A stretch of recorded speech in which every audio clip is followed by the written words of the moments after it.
যে আপনার টোটালি মুরাদনগর থেকে আলাদা হওয়ার মতো আমরা তো উপজেলার কোনো কাজের জন্য দায়িত্ব ইউনো সাহেবের কাছে আবার সেই মুরাদও দৌড়তে হয়, কেন দৌড়বেন? আপনারা তো স্বয়ংসম্পূর্ণ হওয়া দরকার। আমি যেইটুকু বুঝি আর কি, কারণ আপনাদের দরকার আছে স্বয়ংসম্পূর্ণ হওয়ার। থানার ওসি যখন পাইছি ইউনো পাবো, কারণ আমরা কেন আরো জনের কাছে দৌড়াবো, আবার যাবো কেন, সেটা আপনাদের বিষয়। তবে আমি যতদূর আমি আপনাদেরকে এইটুকুই বলবো যে আপনারা আমাদের স্যার যদি 21 তারিখে আসবেন শুনছি, তসুভাই বললো, আলহামদুলিল্লাহ। আপনারা যদি ক্ষমতায় কখনো আসতে পারেন বা ক্ষমতায় না আসলেও আমরা চেষ্টা করলে, উনি চেষ্টা করলে মুরাদনগর এই যে বামুরাবাদ উপজেলা হওয়া কোনো বিষয় না। এটা উপজেলা হইলে আপনাদেরই লাভ। আপনারা কোনো কিছু কারো কাছে ধনা ধরতে হবে না, কিন্তু সিট তো একটা থাকবে। আপনি কি মনে করেন যদি উপজেলা হয়ে গেলে এখানে দুইটা সিট হবে? এখানে দুইটা কনস্টিটিউশন হবে। কোনোদিনও সংসদীয় নির্বাচন একটা আসন একটাই থাকে, দুইটা উপজেলা হইলে। কুমিল্লা জেলার ভিতরে এমন উপজেলা আছে 4টা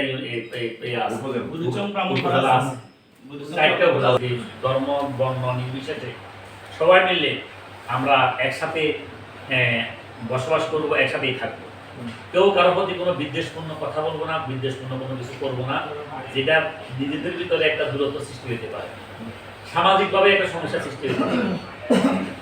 আমরা দীর্ঘদিন এই দেশে তো সবাই বলে, আমি আপনার কেন যেন বলে যে ওই যে মাইনরিটির, আমি মাইনরিটি কথাটা কিন্তু বিশ্বাস করি। কেন করি না, আমি আমার যুক্তিটা আপনার তুলে ধরি। আমার বিষয়টা হইলো মাইনরিটি বলবো কেন, আপনি যদি আপনার জন্মভূমি বাংলাদেশ, আমার জন্মভূমি বাংলাদেশ, আপনি এক ধর্ম পালন করেন, আমি এক ধর্ম পালন করি, ধর্ম ভিন্ন হইতে পারে, কিন্তু দেশ তো আমার আর আপনার একটাই নাকি? আমি কি ইন্ডিয়া থেকে আসছি, বাংলা থেকে আসছেন আপনি, নাকি পাকিস্তান থেকে আসছেন? হ্যাঁ, এই দেশে মাইনরিটি কারা বলতে পারে? যারা ওই যে ইয়াতে আছেন, কি কয় ঢাকা, মোহাম্মদপুরে কি আছে না, বিহারি, তারা বলতে পারেন বিষয়টা যে আমরা মাইনরিটি দেশ। তারা এই দেশের লোক না, কিন্তু আপনি এই দেশে জন্মগ্রহণ করলেন, সবকিছু আপনার দাদা যা হইতে শুরু করে সব বলেন আপনারা এই দেশের লোক, আপনারা ভাই বোন আপনি এই বাংলাদেশের লোক, কিন্তু সেখানে আমরা মাইনরিটি বলে আমরা নিজের চোখই থাকবো সবসময়। আমি বৌদ্ধ ধর্ম পালন করি, এই যে আমি এখানে খুঁজে পাইলাম না একজন বৌদ্ধকে দাওয়াত দেওয়ার জন্য আজকে প্রোগ্রামে। আপনাদের এলাকাতে কিন্তু নাই, কোনো খ্রিস্টান আপনাদের এলাকাতে নাই। এই দুইটাকে আমি খুঁজছিলাম ওদের টাকার জন্য, কিন্তু ওদের পাইনি। যারা এই আমার বাংলা থানা এলাকার কারো কিন্তু ওইখানে নেই, বসবাস নেই।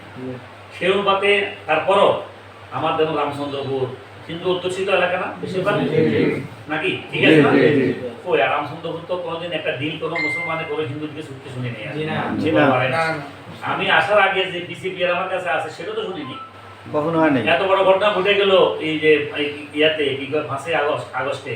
ওই রামচন্দ্রপুরে কি হিন্দুরা কি 200-500 হিন্দু ইন্ডিয়া চলে গেছে? বাড়ি করে কি আগুন লাগাই দিয়েছেন আপনারা? আমি তো দেখি না যে আমার এই বাঙ্গুরা বাজার এলাকায় কোনো হিন্দু, একটা মুসলমান বা ধর্মের লোক যাতে মাদক সেবন করে এত জায়গায় বলে কারোর একটা থ্রেট দেয় নাই, এই তুই শালা হিন্দু, তুই আমার কাছে থাকতে পারবি না। আমরা কারণ নলেজে আছে এরকম কিছু? কেউ কখনো? আমরা তো সেই সম্প্রীতির দেশ, সেই সম্প্রীতির দেশ হিসেবে আমরা সেই এই ভূমির দেশ এবং বাঙ্গুরা বাজার, আমি সেটা একটা মডেল বলবো আপনাদের।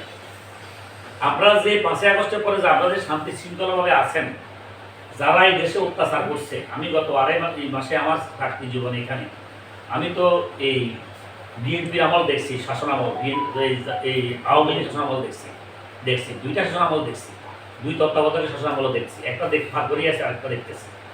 আমি তো এই রাজনৈতিক দলগুলোর শাসনামলটা আমার চোখের সামনে নির্যাতিত অনেকে হয়েছেন। গত 15 বছর আপনাকে দায়িত্ব হয়েছেন না অনেকে?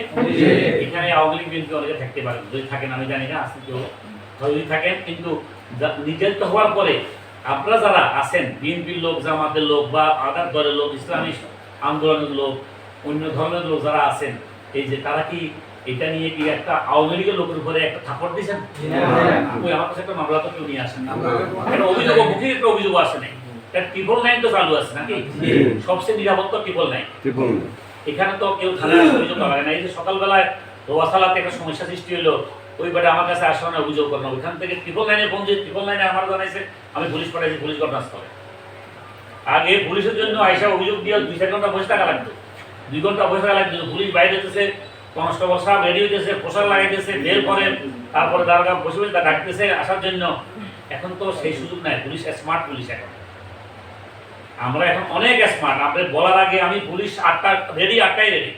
8টার সময় ওই যে কই, ওই যে আমাদের চেয়ারম্যান সাহেব কই, এই যে চেয়ারম্যান সাহেব ওখানে, উনিও আসেন ওখানে, ওই যে এই যে শফিক চেয়ারম্যান, ওখানে স্কুলের সমস্যা হয়েছে। আমি আমার 7:30টায় আমার এক মেজর 7:30টায় 8:15টার ভিতরে আমি পুলিশ পাঠিয়ে দিচ্ছি এখানে। পুলিশ পৌঁছে গেছে। মেজরে যশোর থেকে ফোন দিছে আমাকে একটা বিষয় যে এই ঘটনা একটু দেখেন। আমি তাৎক্ষণিকভাবে পুলিশ পাঠাইছি, গেছে, পুলিশ দেখছে, উনিও ছিল, দেখে আসছে বিষয়টা। আমার কথা হলো অ্যাকশন কী হবে সেটা পরে কথা। তাৎক্ষণিকভাবে পুলিশ উপস্থিত হওয়া, পুলিশ গেলে মানুষ যে কত খুশি হয়, মানুষ যে কত ইয়া করে, নিজেকে সিকিউর ফিল করে যে আমি পুলিশ ডাকছি, পুলিশ আসছে। কাজ কী হবে সেটা পরের কথা, আমার কাজ কতটুকু হইল, কিন্তু পুলিশ তো একটা পৌঁছে যাবে। আপনি একটা অভিযোগ করলেন,